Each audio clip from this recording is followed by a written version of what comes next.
Hey everybody, what's up and welcome back to today's video guys. And today guys, I'm going to go ahead and be showing you how to go ahead and fix two menu requests in DeepL.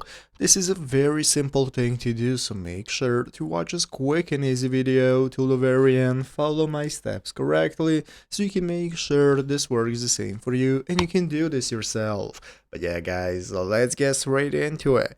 So the first thing we want to do is to go ahead and open up the official DeepL application if you have not already. So if you do not already have it downloaded, what you want to do is go ahead and open up the App Store on your mobile phone, open up the App Store, search for DeepL, find the application and install it.